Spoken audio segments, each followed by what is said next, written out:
नमस्कार, news special देख रहे हैं आप। मैं हूं आपके साथ विशाल कर। खबर की शुरुआत करेंगे। उत्तराखंड में धामी सरकार का कैबिनेट विस्तार कब होगा यह कहना मुश्किल है, लेकिन इन सब के बीच बीजेपी ने 20 नेताओं को दायित्वधारी बना दिया है।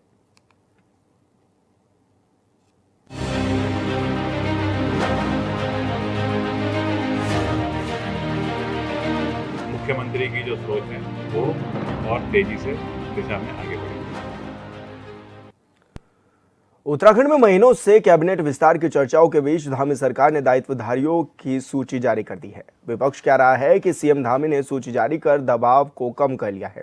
पार्टी के 20 पदाधिकारियों को विभिन्न परिषद, आयोग और समितियों में दायित्व दिया गया है। जारी सूची के मुताबिक चमोली जिले से हरक सिंह नेगी को वरिष्ठ नागरिक कल्याण परिषद को उपाध्यक्ष भी बनाया गया है। रुद्रप्रयाग जिले से ऐश्वर्या रावत को राज्य महिला आयोग में उपाध्यक्ष का दायित्व सौंपा गया है। अल्मोड़ा से गंगा बिष्ट को राज्य महिला उद्यमिता परिषद में उपाध्यक्ष बनाया गया है। देहरादून जिले से श्याम अग्रवाल को उत्तराखंड आवास सलाहकार परिषद का उपाध्यक्ष भी बनाया गया है। साथ ही नैनीताल से शांति मेहरा को उपाध्यक्ष वरिष्ठ कल्याण परिषद बनाया गया, तो वहीं भगवत प्रसाद मकवाना को उत्तराखंड सफाई कर्मचारी आयोग के उपाध्यक्ष की जिम्मेदारी सौंपी गई। इसके अलावा पिथौरागढ़ से हेमराज बिष्ट को उत्तराखंड राज्य स्तरीय खेल परिषद में उपाध्यक्ष की जिम्मेदारी दी गई।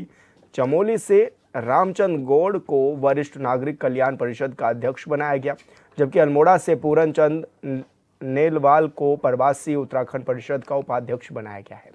उत्तरकाशी से राम सुंदर नोटियाल को भागीरथी नदी घाटी प्राधिकरण का उपाध्यक्ष बनाया गया। उधम सिंह नगर से सायरा बानो को उत्तराखंड राज्य महिला आयोग में उपाध्यक्ष का जिम्मा दिया गया है। नैनीताल से रेणु अधिकारी को राज्य महिला उद्यमिता परिषद में अध्यक्ष की जिम्मेदारी सौंपी गई। देहरादून से रजनी रावत को समाज कल्याण योजनाएं अनुश्रवण समिति का उपाध्यक्ष बनाया गया है। हरिद्वार से ओम प्रकाश जमदग्नि को उत्तराखंड पारिस्थितिकी पर्यटन सलाहकार परिषद के उपाध्यक्ष की जिम्मेदारी भी सौंपी गई है। तो वहीं बागेश्वर से भूपेश उपाध्याय को उत्तराखंड जैविक उत्पाद परिषद का उपाध्यक्ष बनाया गया है। देहरादून से कुलदीप कुमार को उत्तराखंड वन पंचायत सलाहकार परिषद का अध्यक्ष बनाया गया है। पौड़ी से ऋषि खंडवाल को सिंचाई सलाहकार समिति में उपाध्यक्ष की जिम्मेदारी सौंपी गई है। वीरेंद्र दत्त सेमवाल को उत्तराखंड हथकरघा एवं हस्तशिल्प विकास परिषद का उपाध्यक्ष बनाया गया है। अजय कोठियाल को उत्तराखंड राज्य पूर्व सैनिक कल्याण सलाहकार समिति के अध्यक्ष की भी जिम्मेदारी दी गई है। नैनीताल से श्याम नारायण पांडे को उत्तराखंड वन एवं पर्यावरण सलाहकार समिति में उपाध्यक्ष का दायित्व भी सौंपा गया है।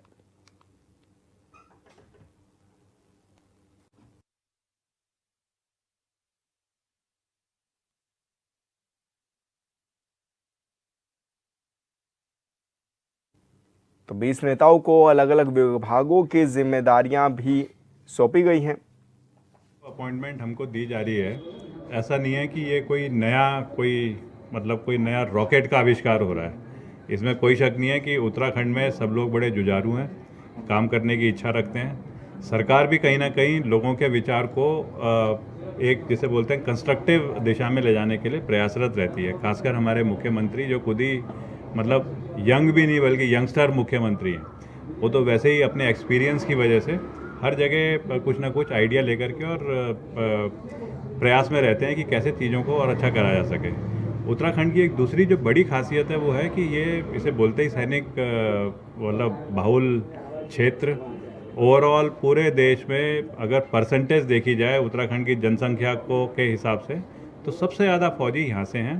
अब फौजियों का एक एक्सपीरियंस है, वो जो उनकी नौकरी के दौरान जो 17.5 साल में जाता है फौज में और उसके बाद अपना एक एक्सपीरियंस लेकर के आता है।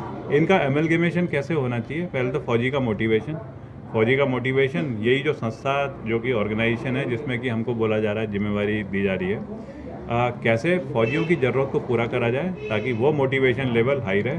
और उसके बाद में फौजियों की सोच, फौजियों के जो एक्सपीरियंस हैं उनको हम उत्तराखंड के जो ज़रूरतें हैं, जिसमें कि बोलूँगा युवाओं के लिए रोज़गार, महिलाओं का सशक्तिकरण, डिज़ास्टर जगह जगह आ रहे हैं, उस डिज़ास्टर में किस प्रकार से यूज़ हो सकता है और जहाँ पे ऑर्गेनाइज़ करने की ज़रूरत है उनमें फ़ौजियों को कैसे इस्तेमाल कर सकते हैं। मेरे को लगता है वो एक अगर मैं अपने एक्सपीरियंस से थोड़ा सा रोल उसमें प्ले कर सकूं तो मुख्यमंत्री की जो सोच है वो और तेज़ी से दिशा में आगे बढ़ेगी। तो देखिए, बहुत सारे जो हमारे वरिष्ठ पदाधिकारी हैं, कार्यकर्ता हैं, उनका किस प्रकार से सरकार में सहयोग रहे, इन सब चीज़ों को लेकर के संगठन भी और सरकार भी समय-समय पर उन कार्यकर्ताओं को दायित्व देती है। निश्चित रूप से कल 20 और जो हमारे कार्यकर्ता हैं, वरिष्ठ पदाधिकारी हैं, नेतागण हैं, उन्हें दायित्व दिया गया है।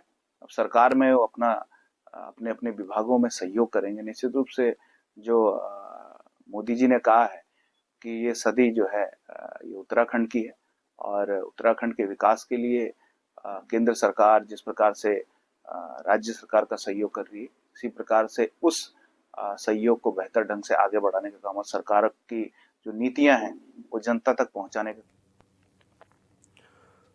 और ब्यूरो चीफ अरुण सैनी हमारे साथ लाइव जुड़ गए हैं। अरुण, जिस तरह से 20 नेताओं को अलग अलग विभागों की जिम्मेदारी दी भी गई है, इसको लेकर अब किस तरह की चर्चाएं तेज होती हुई भी नजर आ रही हैं?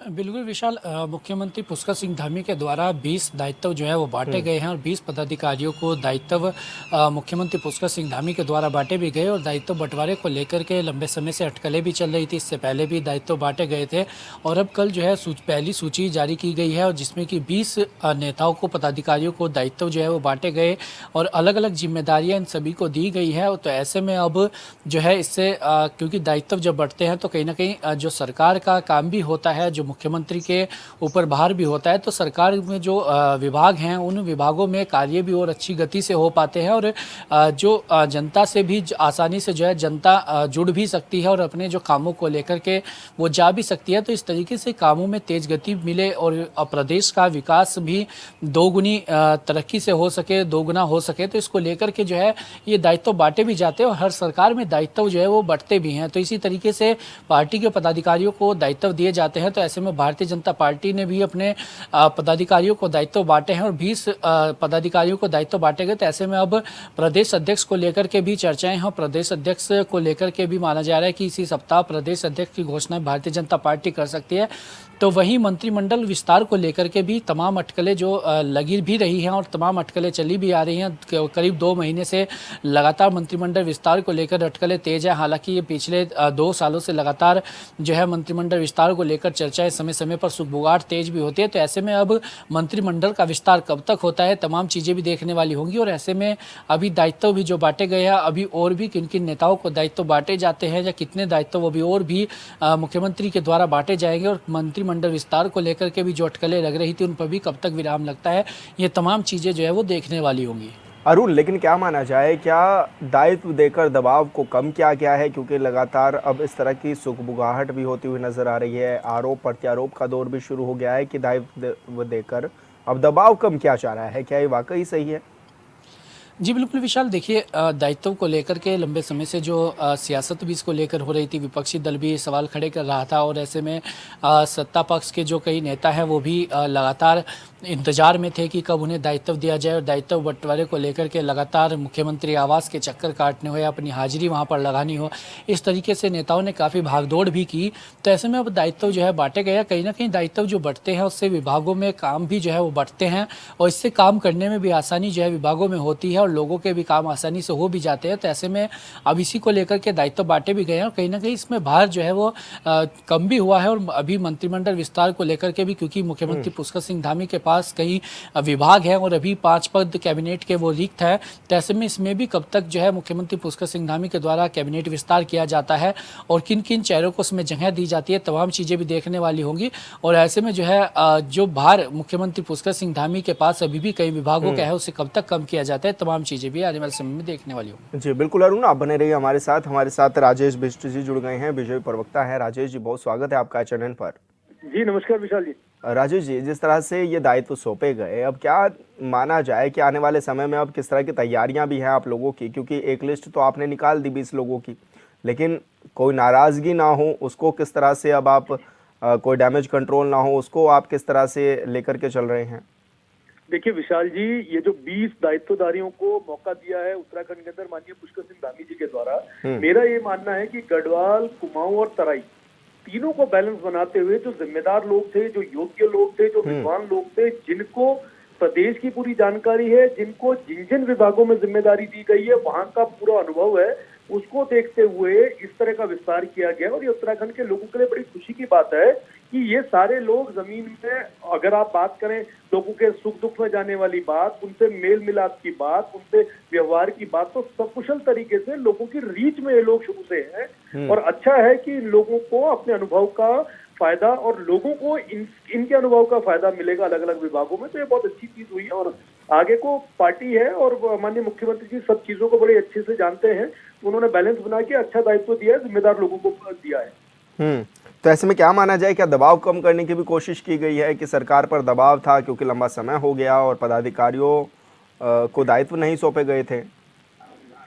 नहीं, देखिए इसमें दबाव जैसी कोई बात नहीं है। अब इसको दबाव जैसी देखिए, माननीय मुख्यमंत्री जी जिनको माननीय प्रधानमंत्री जी के द्वारा हमेशा शाबाशी दी जाती है, जिन्हें इस देश का सबसे लोकप्रिय मुख्यमंत्री समझा जाता है, उनके ऊपर दबाव जैसी कोई ऐसी बात नहीं है। उनकी अपने विकास की नीति, लोगों के बीच में उनके हित की नीति, वो शुरू से इस प्रदेश के अंदर ऐसे मुख्यमंत्री के रूप में जाने जाते हैं जिन्होंने प्रदेश के लोगों के सरोकार के काम को सर्वोपरि रखा हुआ है। तो मेरी समझ से उनके ऊपर दबाव से काम कोई नहीं हुआ है। विद्वान लोग थे, उनको मौका देना चाहिए था, विभागों में आवश्यकता थी और इन आवश्यकता के अनुसार अगले 2 साल 2.5 साल तक ये दायित्वधारी अपने कामों को बड़ी जिम्मेदारी से निभाएंगे और लोगों की कोई भी परेशानी होगी जो बहुत आगे तक नहीं पहुंच पाती तो उसको पहुंचाने का और उसके निष्करण का काम करेंगे, ऐसा मेरा मानना है। बिल्कुल राजेश जी, आप बने रहिए हमारे साथ। आशीष नोटियाल जी भी हमारे साथ जुड़ गए हैं, कांग्रेस प्रवक्ता है। आशीष जी, बहुत स्वागत है आपका चैनल पर। धन्यवाद। आशीष जी, एक लिस्ट जारी की गई बीजेपी की ओर से, दायित्व सौंपे गए, किस रूप में आप लोग इनको देख भी रहे हैं? क्योंकि एक लिस्ट तो सौंप दी गई अब, क्योंकि 20 लोगों के नाम है इस दायित्वधारी दर्जा में। अब क्या माना जाए, किस तरह से आप लोग देख भी रहे हैं इसको, क्या कहेंगे इस पर? विशाल जी, मैंने भी देखा, इसमें लिखा हुआ था, आ रखा था कि विकास की रफ्तार बढ़ाने के लिए इन्होंने जो है ये दायित्व बांटे। तो अगर रफ्तार इससे बढ़ती थी तो इन्होंने 3 साल तक पब्लिक को रफ्तार में क्यों नहीं आने दिया? 3 साल तक क्यों रफ्तार रोक के रखी राज्य की? अगर 3 साल पहले ही नियुक्त हो जाते तो मेरे ख्याल से तो अब तक रफ्तार काफी आगे बढ़ चुकी होती और जनता बहुत फायदा उठा चुकी होती। पर सरकार ने 3 साल जो है अंधेरे में रखने का काम किया जनता को, रफ्तार नहीं पकड़ पाए, या फिर ये रफ्तार अपने चुनाव प्रचार की पकड़ करना चाहते हैं। इन दोनों में एक असमंजस का विषय है, क्योंकि चुनाव अब नजदीक है, 3 साल इन्होंने बिता चुके हैं, 2 साल रह गए हैं, तो 2 साल के लिए इन्होंने हो सकता है अपने कार्यकर्ता तैयार करे हो सरकारी पैसे पर। तो मुझे जहाँ तक अपना मेरा आइडिया है, मुझे इस प्रकार से ही लगता है।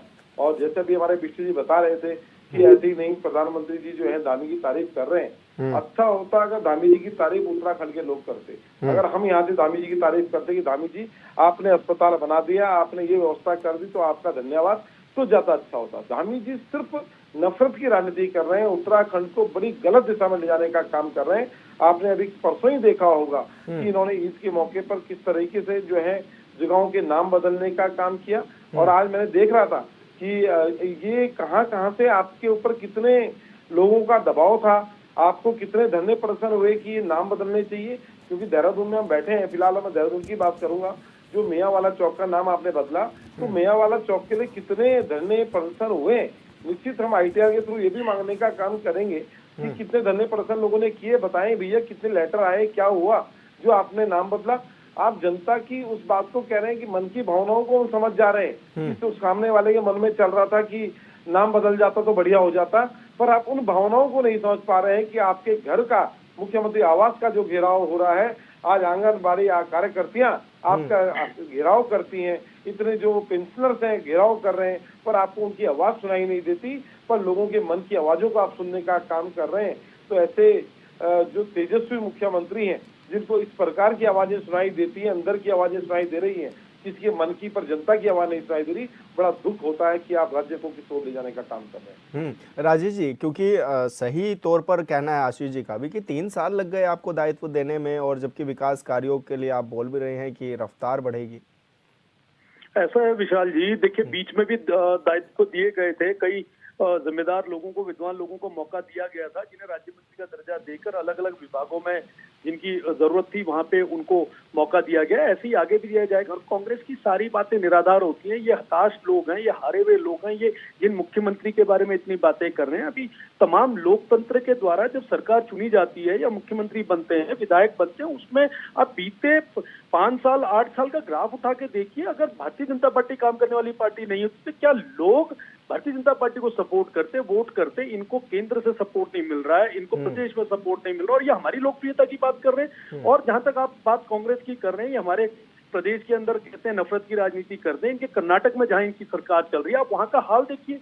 ये मुसलमानों को हमारे जो रिजर्वेशन वाले भाई बंधु हैं उनका अधिकार काट के वहां रिजर्वेशन देने का काम कर रहे हैं। तो ये हिंदू मुस्लिम की राजनीति हम कर रहे हैं या कांग्रेस पार्टी कर रही है? और तमाम वो सारी चीजें इन लोगों को इस प्रदेश के अंदर जो ये डेमोग्राफिक चेंज आया है, जो समय समय पे किसी भी ऐसे समाज के द्वारा बार बार ऐसे काम किए जा रहे हैं, चाहे छूट जिहाद की बात हो, लैंड जिहाद की बात हो, कब्जा करने की बात हो, बहन बेटियों के साथ नाम बदल के जो भी गलत काम करने की बात होती है, उन सब चीजों में जब इन लोगों की वहां पे भूमिका स्पष्ट रूप से दिखाई देती है, अवैध मस्जिदों की भूमिका आप सामने देख रहे हैं, मदरसों की भूमिका देख रहे हैं, उस जगह पे जहां धामी सरकार वहां पे इनके ऊपर कार्रवाई करने का काम करे तो इनको पीड़ा हो रही है। ये प्रदेश के अंदर कहीं पे भी जनता के बीच में आधार नहीं रखते हैं, इसलिए ये बौखलाए हुए हैं, इनको चीजें समझ नहीं आ रही है, इस समय पे उस जगह पर नहीं है जहां पे लोग इन पे विश्वास कर सके, इनकी किसी बातों पे आगे के लिए भी कोई बात रख सके। तो इन लोगों को हमेशा भारतीय जनता पार्टी या प्रदेश सरकार के द्वारा जब भी जो काम हो रहे हैं उसके बारे में इनको हमेशा ही खराब चीज नजर आती है। इनकी विफलता आपको अभी ये नगर निगम के चुनाव में देखने को मिल गई, बाई इलेक्शन हुए उसमें देखने को मिल गई, लोकसभा के चुनाव हुए उसमें देखने को लग गई।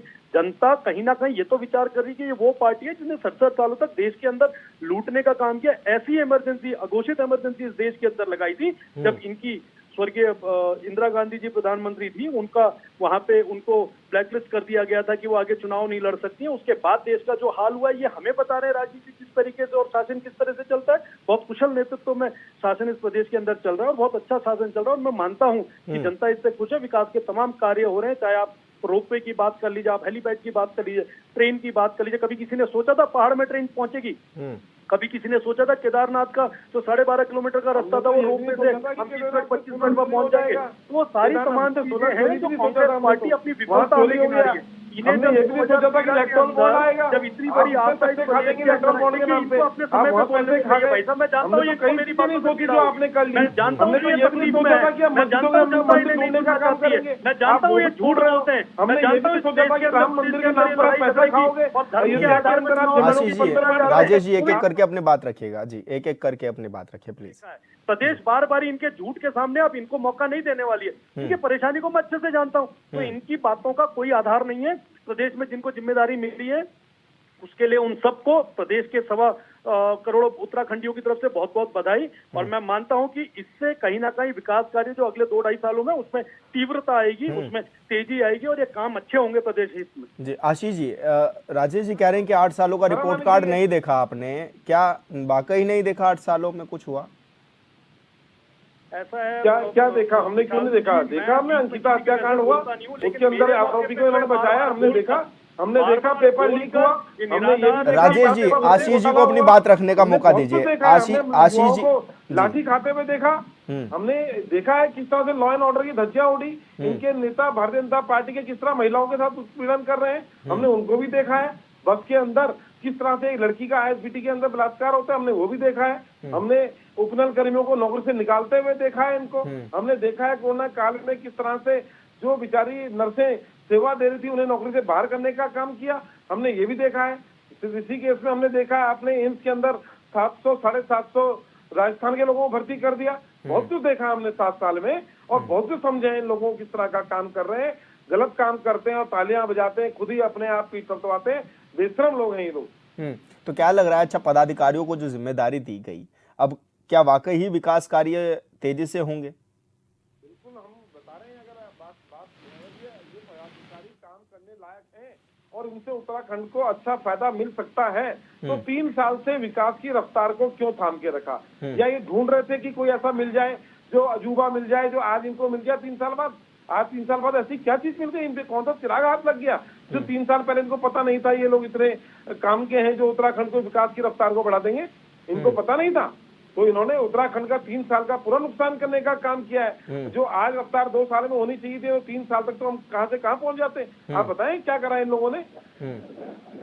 राजेश जी, इसमें ऐश्वर्या रावत के भी नाम हैं, ये भी देखा गया। तो क्या वो उस समय जब चुनाव का दौर था उस समय डैमेज कंट्रोल किया ताकि अब जाकर के महिला आयोग का दायित्व सौंप सके? क्या ऐसा भी कुछ चर्चा में है? कि देखिए, भारतीय जनता पार्टी इस पार्टी के अंदर कोई भी कार्यकर्ता हो, कर्मठ, योग्य और प्रदेश हित में काम करने वाला हो, पार्टी संगठन के हित में काम करने वाला, उसे मौका मिलेगा। ये कांग्रेस पार्टी की तरह नहीं है कि एक पिता ने कांग्रेस पार्टी का संगठन शुरू किया 1800 कुछ में और वो संगठन जिंदगी भर ठेकेदार बना रहेगा इस पार्टी को, जिंदगी भर उसके परिवार के लोग इस पार्टी को चलाएंगे। भारतीय जनता पार्टी के अंदर वो पर पार्टी नहीं है। इस पार्टी के अंदर संगठन है, अनुशासन है, कार्यकर्ता का सम्मान है, उसके अधिकार के लिए पार्टी विचार करती है। तो कांग्रेस पार्टी की तरह यहाँ पे घर का परिवारवाद, बेटावाद, भतीजावाद, दामादवाद, बेटीवाद नहीं चलता है। राहुल गांधी दो लोकसभाओं से चुनाव लड़े, दो लोकसभा के चुनाव जीते, दूसरी जगह पे किसी कर्मठ कार्यकर्ता का हक अधिकार मार के इन्होंने अपनी बहन को वहां से बाय इलेक्शन में उतारा, क्योंकि इनको पता था कि वहां के बाय इलेक्शन में इनको वहां पे हिंदुओं की जनसंख्या कम है। और राजेश जी, आशीष जी, मुद्दा अभी दायित्वधारियों पर ही रखते हैं। अभी काफी दूर चले गए आप दोनों ही, है ना? तो अब यही बात क्योंकि उठाई भी जा रही है कि जो पदाधिकारियों को जिम्मेदारी दी गई है अभी, क्योंकि 20 ही लोगों की लिस्ट जारी की गई है और इसमें यह भी कहा जा रहा है कि गढ़वाल और कुमाऊं का भी बैलेंस पूरी तरह से नहीं बनाया गया। तो क्या अब एक और लिस्ट जो है वो जल्दी ही आने वाली है या फिर क्योंकि इसमें भी बवाल होता हुआ नजर आएगा? अब राजेश जी, नहीं है, इसमें ये सरकार तय करती है, संगठन तय करता है। तो इसमें बहुत जल्दबाजी में मैं नहीं बता पाऊंगा उसमें क्या होगा, लेकिन मेरा ये मानना है जितने दायित्वधारियों को जिम्मेदारी दी गई है वो अपना काम ईमानदारी से करेंगे, प्रदेश हित में काम करेंगे और हर तरह से जनता की किसी भी समस्या के निदान के लिए दिन रात सहयोग करेंगे। अपना जो कुशल उनका एक अनुभव रहा है अपने अपने क्षेत्र में, उसका फायदा हमारे लोगों को मिलने वाला, मेरा ये विश्वास है। बिल्कुल राजेश जी, आशीष जी, आप दोनों ने अपनी बात रखी, बहुत शुक्रिया, जानकारी भी आपने साझा की। अरुण सैनी हमारे ब्यूरो चीफ हमारे साथ लाइव बने हुए हैं। अरुण, जिस तरह से ये 20 लोगों की लिस्ट सामने भी आई, इसमें कई ऐसे नाम भी थे जो चौंकाने वाले थे, क्योंकि ये कहा जा रहा था कि रुद्रप्रयाग से ऐश्वर्या रावत को टिकट दिया जाएगा, लेकिन टिकट तो उस टाइम पे नहीं दिया गया। अब जिम्मेदारी, दायित्व जरूर दे दिया गया। तो क्या ये डैमेज कंट्रोल ही था? और ऐसे में क्या माने कि क्या जो बैलेंस, क्योंकि कहा जा रहा है कि गढ़वाल और कुमाऊं में पूरी तरह से बैलेंस बनाने की जरूरत भी थी, तो क्या माना जाए कि एक और लिस्ट जल्दी ही आने वाली है? जी विशाल, देखिए बिल्कुल जिस तरीके से लोकसभा चुनाव भी हुए, निकाय चुनाव हुए, निकाय चुनाव में जो टिकटें भी मांगी गई, उपचुनाव हुए, उपचुनाव में भी कई पदाधिकारियों के द्वारा जो टिकट मांगे गए, तो कहीं ना कहीं जिस तरीके से, क्योंकि भारतीय जनता पार्टी ने खुद भी ये कहा और संगठन ने ये लगातार ये कहा कि जिन्हें टिकट नहीं दिया जा रहा है उन्हें कहीं ना कहीं दायित्व जो है दिए जाएंगे और संगठन में कहीं ना कहीं उन्हें अटैच किया जाएगा, संगठन में जिम्मेदारी दी जाएगी या फिर अन्य जिम्मेदारियाँ उन्हें दी जाएगी। तो कहीं ना कहीं जिन्हें टिकट नहीं मिला या जिन्हें टिकट भारतीय जनता पार्टी चुनाव में नहीं दे पाई, तो उन्हें अब दायित्व जो है दिए भी गए हैं। कुछ नए चेहरे भी हैं तो कुछ ऐसे भी हैं जिन्होंने टिकट की मांग भी की, उन्हें टिकट नहीं मिला, तो अब उन्हें दायित्व दिए गए हैं। तो कहीं ना कहीं पूरा जो है सामंजस्य भारतीय जनता पार्टी के द्वारा बिठाया जा रहा है और प्रदेश में जो पूरा सभी जनपदों से लेकर के जो पूरे सभी जनपदों में सामंजस्य जो है वो बिठाया जा रहा है और उन सभी ऐसे में पदाधिकारियों को जिम्मेदारी भी दी जा रही है। कहीं ना कहीं डैमेज कंट्रोल जरूर जो है वो करने को भी है, लेकिन इसी के साथ साथ ही 2027 में विधानसभा चुनाव भी होंगे, तो कहीं ना कहीं भारतीय जनता पार्टी इसके द्वारा 2027 के चुनाव में भी जो है वो इस देखा जा सकता है कि वो अभी से तैयार भी हो चुकी है, जुटती भी जा रही है। तो इस तरीके की तमाम चर्चाएं भी है और आगे अब किस तरीके से और भी दायित्व दिए जाते हैं, नहीं दिए जाते, तमाम चीजें देखने वाली होंगी। लेकिन अरुण, कैबिनेट का विस्तार भी होना है इन दिनों और क्योंकि वो भी लंबे समय से जद्दोजहद जारी है, 5 जो रिक्त सीटें हैं उनको भी भरना है, तो क्या माना जाए, क्या उस पर भी चर्चा तेजी से होती हुई नजर आ रही है क्या? जी बिल्कुल विशाल, देखिए भारतीय जनता पार्टी के प्रदेश अध्यक्ष भी इसको लेकर कई बार वो भी कह चुके हैं कि जैसे ही केंद्र की इसमें बात मिलेगी, केंद्र जैसे ही अनुमति देगा उसके बाद जो है ये दायित्व वो मंत्रिमंडल का विस्तार होगा, इसी तरीके से। लेकिन अब इसको लेकर चर्चाएं भी होती है, सुगबुगाहट भी होती है। हालांकि मुख्यमंत्री पुष्कर सिंह धामी ने इसको लेकर पत्ते नहीं खोले हैं और लगातार यही कह रहे हैं कि फिलहाल जो है कुछ नहीं होने वाला, जब समय आएगा तब बताया जाएगा। तो ऐसे में अब कब तक मंत्रिमंडल का विस्तार होता है, तमाम चीज़ें भी देखने वाली होंगी। बिल्कुल अरुण, बहुत शुक्रिया आपका जानकारी साझा करने के लिए। और न्यूज़ स्पेशल में मेरे साथ इतना ही। आप देखते रहिए चैनल 24/7।